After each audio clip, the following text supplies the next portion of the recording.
For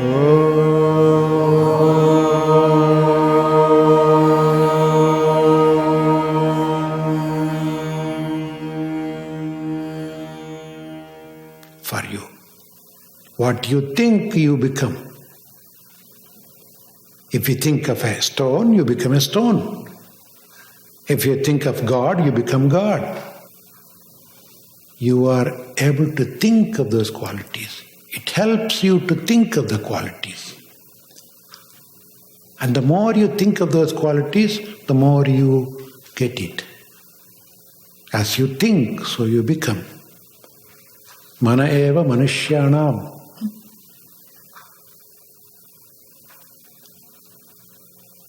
In a way, that is how we function in our day-to-day world. We believe, we think, and then we act, and we even become that way. Because we think we are alive, we are alive. If you seriously think that you are dying, you will die. It has been even proved. If someone can make me think that I am going to die in 10 minutes, and if I really believe it, after 10 minutes, you would have to order a coffin. It's true. Because we are what we believe.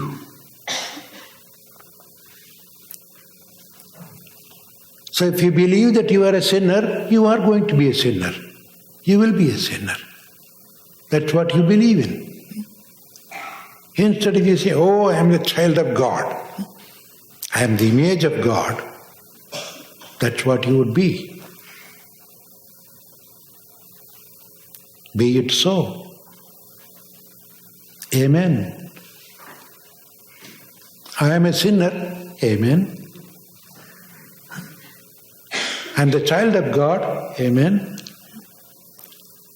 You want it, you got it. See? It's as simple as that. True. All these services, worships and this and that, the entire spiritual practice is based on this. It helps you to think something beautiful. It helps you to think some elevating ideas so that you can become that. And again, even when I say you can become that, it's not exactly right. You don't have to become that. You have it already by thinking you are pulling it out. You are bringing it out. You are already that. You don't have to become. Because remember, if you become, you will be go.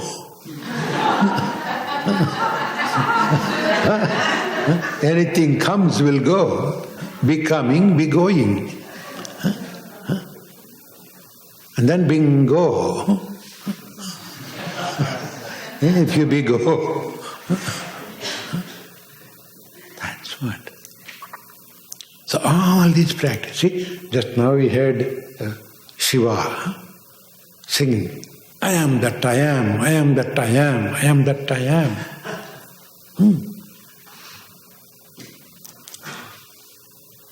You constantly dim that idea into you and you are bringing that truth.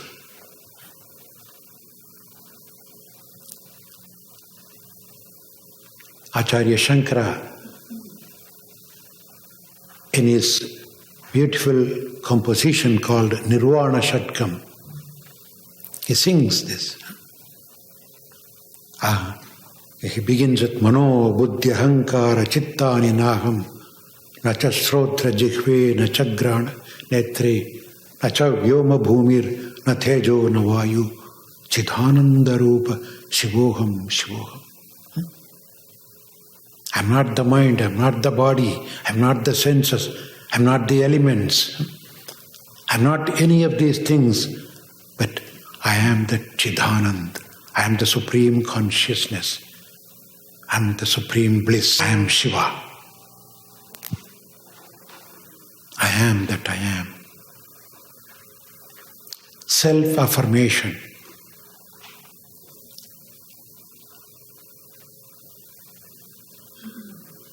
So if you ever want to become something, assume that you are having it already. Emphasize that part. You will become that. You will bring that beautiful quality. That is the reason why we do all kinds of spiritual practices called service, worship, puja, whatever it is you call. It is to reflect upon those beautiful ideas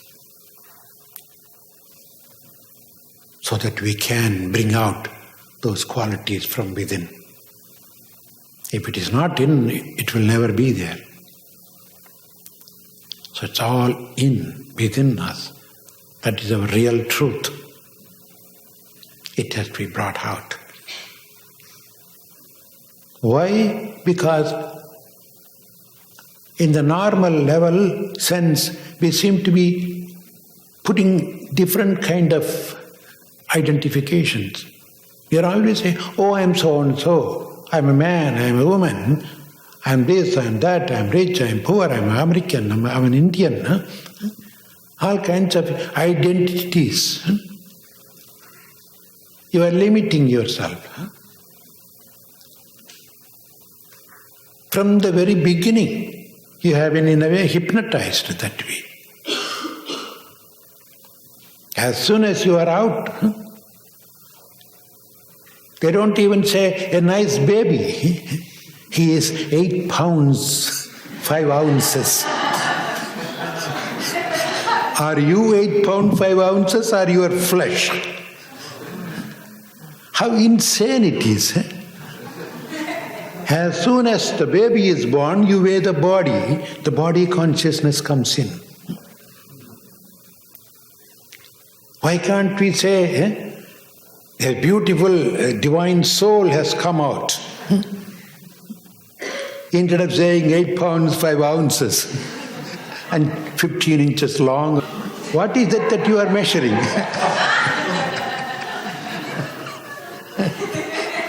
See how limited our ideas are? We always think in terms of the body. We grow with that. And then after a little, when you get a little ideas recorded in your brain, then you associate yourself with that recording. Oh, I am an engineer, I am a professor, I am a musician, I am a this and that. And then you associate yourself with the country, with the color of the skin, with the money in the bank, which you never even see. All you see is a plastic card. But you become a millionaire. I don't know what you are milling.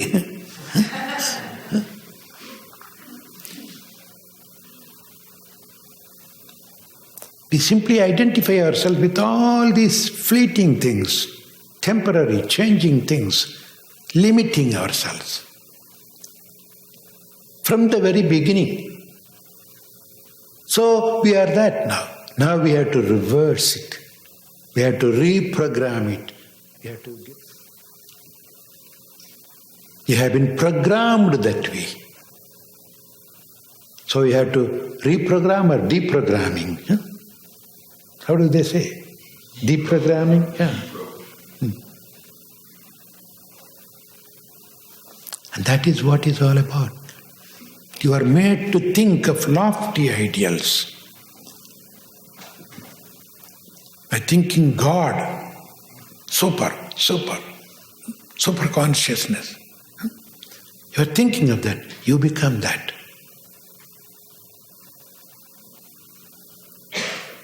So let us not limit ourselves. You can use the limitations. I'm not saying you should not have these identities. Keep it for the convenience sake. Unless you have an identity, even your mailman will find it difficult to deliver your mail. You have to have an address, a name, a phone number.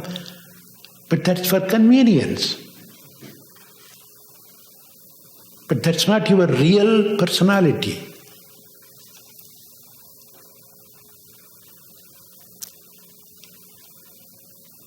So that is what you call spirituality. In spirituality, you think and talk and function in terms of spirit, not in terms of body, mind, language, and religious labels. In a way, that's all nonsensical. Use it, but don't get caught into that. You happen to be born in a Hindu family, all right, you are a Hindu. You happen to be born in a Catholic family, all right, be a Catholic. Put the label. But don't limit yourself. You are above all these things. You are universal.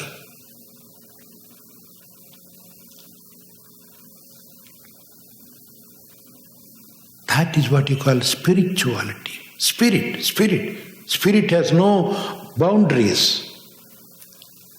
It cannot be confined with space and time, country and language, color and caste.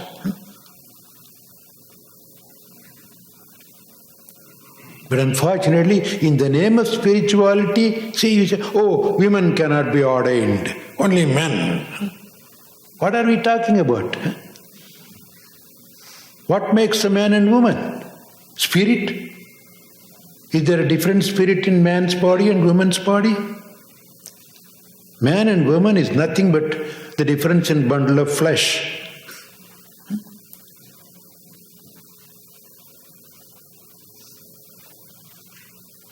Both, when get scratched, bleed the same blood. And you cannot call it spirituality when you talk in terms of the body. It is physical, not spiritual thing.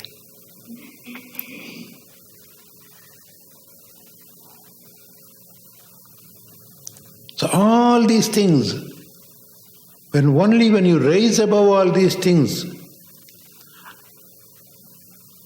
liberate yourself from these little limitations, identities, only then you are into the spiritual realm. And you want to call yourself a spiritual seeker. That's what you are seeking. You are seeking that supreme spirit, unlimited, not contaminated by any of these things.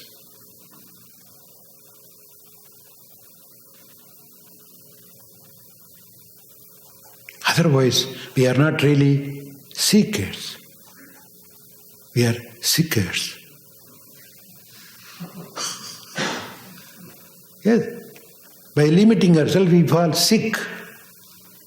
We are not seeking. Getting sick of this, then you begin to seek something higher. Haven't we heard people saying, oh, I am sick and tired of all these things? Only then you are ready to be a seeker. Who is a seeker? The one who becomes sicker first. Get sick of it, then you will begin to seek.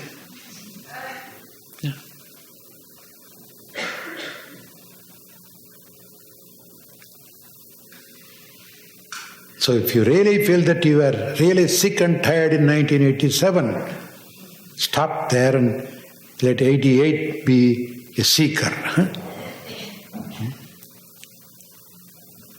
Let us seek for a better world. A world based on unity,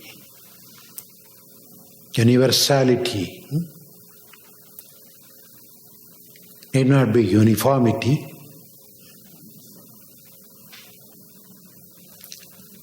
A global family. The Hindu scriptures call it Vasudhaiva Kutumbakam. Vasudhaiva Kutumbakam. The God's family we are all. No matter where we are. Whether you are in America or in Timbuktu, whether you are black or white or brown or yellow, short or tall, rich or poor. No matter what you are, or a human being or an animal or a plant,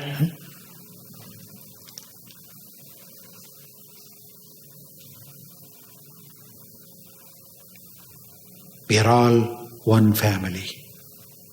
We are interdependent. So the whole cosmic body, we are all cells in that body. There is only one cosmic soul which appears as many, like our consciousness. Where is our consciousness? Is it in one place? All over the body. Every cell has its consciousness. Every cell is conscious of it. So, are there billions of consciousnesses in here? Or there is one?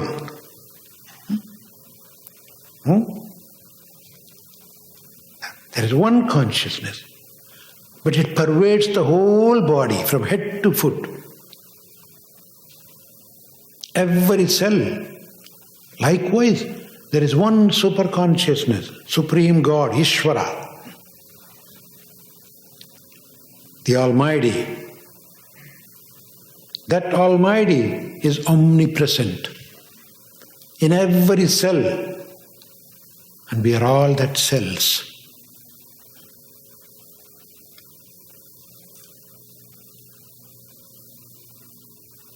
Functioning with this understanding is what you call spiritual life. Let us expand ourselves to that level, to the global consciousness, cosmic consciousness, not to limit ourselves. It's only that kind of awareness will bring real peace, joy and harmony in the world.